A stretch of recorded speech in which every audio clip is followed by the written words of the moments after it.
राधे राधे। ओम नमो भगवते वासुदेवाय। 8 मई को मोहिनी एकादशी पूजा के समय सुने यह कथा, मिलेगा हजारों गायों के दान का पुण्य। मोहिनी एकादशी का व्रत 8 मई गुरुवार को है। गुरुवार के दिन मोहिनी एकादशी का होना एक शुभ संयोग है, क्योंकि इस दिन भगवान विष्णु की पूजा करते हैं और व्रत रखते हैं। जो मोहिनी एकादशी की व्रत कथा सुनते हैं उसे 1000 गायों को दान करने का पुण्य फल मिलता है। भगवान श्री कृष्ण ने युधिष्ठिर को मोहिनी एकादशी के महत्व को बताया, जिसकी कथा इस प्रकार से है। मोहिनी एकादशी का व्रत 8 मई गुरुवार को है। गुरुवार के दिन मोहिनी एकादशी का होना एक शुभ संयोग है, क्योंकि इस दिन भगवान विष्णु की पूजा करते हैं और व्रत रखते हैं। इस दिन गुरुवार व्रत और मोहिनी एकादशी व्रत रखने से व्यक्ति को 2 गुना लाभ प्राप्त होता है। हालांकि इस बार की मोहिनी एकादशी पर भद्रा है, जो सुबह 5:35 से दोपहर 12:29 तक है, जिसका वास स्थान पाताल लोक में है। इस भद्रा का कोई दुष्प्रभाव धरती पर नहीं होगा। इसमें आप पूजा पाठ या अन्य मांगलिक कार्य कर सकेंगे। तिरुपति के ज्योतिषाचार्य डॉक्टर कृष्ण कुमार भार्गव से जानते हैं मोहिनी एकादशी की व्रत कथा, मुहूर्त और पारण का समय।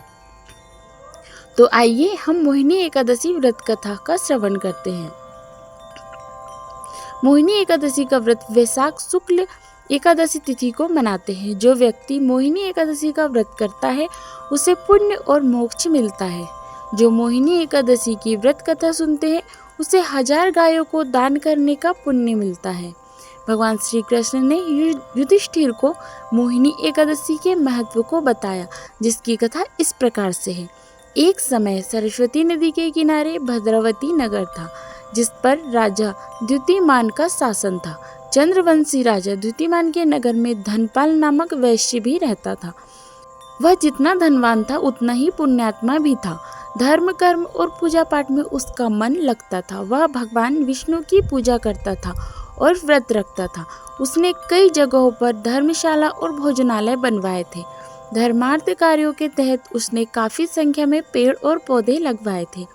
उसके 5 पुत्र थे, जिसमें सबसे छोटा था धृतबुद्धि। पाप कर्मों में लगा हुआ था। वह प्रतिदिन बुरे काम करता था। वह अपने पिता के साथ पितरों का भी अपमान करता था। मांस मदिरा का सेवन करना उसके लिए सामान्य बात थी। गलत कार्यों में पिता का धन बर्बाद करता था। धनपाल अपने छोटे बेटे धृतबुद्धि से परेशान हो गया। एक दिन उसने धृतबुद्धि को घर से बाहर निकाल दिया। उसने अपने आभूषण बेचकर कुछ दिन तक गुजारा किया। जब वो खत्म हो गए तो वह चोरी करने लगा। एक दिन वह चोरी करते हुए पकड़ा गया, जिसके परिणाम स्वरूप उसे जेल में डाल दिया गया। सजा के तौर पर उसे कई प्रकार के कष्ट दिए गए। सजा पूरी होने पर राजा ने उसे राज्य से बाहर निकाल दिया। एक दिन वह भूख और प्यास से व्याकुल था।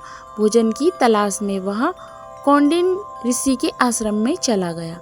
कौंडिन्य ऋषि गंगा स्नान करके आश्रम वापस आ रहे थे। जब वे आश्रम में आए तो धृतबुद्धि के शरीर पर गंगा की कुछ बूंदें पड़ी। गंगा की पावन बूंदों के पड़ने से धृतबुद्धि की मति सही हुई। उसने कौंडिन्य ऋषि को प्रणाम किया और बताया कि अब तक के जीवन काल में उसने काफी पाप कर्म किए हैं, इससे मुक्ति का मार्ग बताए। तब कौंडिन्य ऋषि ने कहा कि वैशाख शुक्ल की एकादशी आने वाली है, जो मोहिनी एकादशी के नाम से प्रसिद्ध है। तुम विधि पूर्वक मोहिनी एकादशी का व्रत और भगवान विष्णु का पूजन करो। मोहिनी एकादशी व्रत और विष्णु कृपा से तुम्हारे पाप मिटेंगे और पुण्य की प्राप्ति होगी। श्री हरि तुम्हारा कल्याण करेंगे। कौंडिन्य ऋषि के सुझाव के अनुसार ही धृतबुद्धि ने मोहिनी एकादशी का व्रत रखा और पूजन किया। भगवान विष्णु की कृपा से उसके पाप मिट गए। जीवन के अंत में उसे मोक्ष की प्राप्ति हुई। वह गरुड़ पर बैठकर भगवान विष्णु के धाम चला गया। तो आइए हम मोहिनी एकादशी के मुहूर्त के बारे में जानते हैं। वैशाख शुक्ल पक्ष एकादशी तिथि का प्रारंभ 7 मई बुधवार सुबह 10:19 से वैशाख शुक्ल एकादशी तिथि का समापन 8 मई गुरुवार दोपहर 12:29 तक। ब्रह्म मुहूर्त है 4:10 सुबह से सुबह 4:53 तक। अभिजीत मुहूर्त है सुबह 11:51 से दोपहर 12:45 तक। मोहिनी एकादशी व्रत का पारण का समय है 9 मई शुक्रवार सुबह 5:34 से 8:16 के बीच। द्वादशी तिथि का समापन दोपहर 2:56 पर। वीडियो को पूरा देखने के लिए धन्यवाद। वीडियो पसंद आए तो लाइक कीजिएगा, शेयर कीजिएगा और हमारे चैनल को सब्सक्राइब कीजिएगा।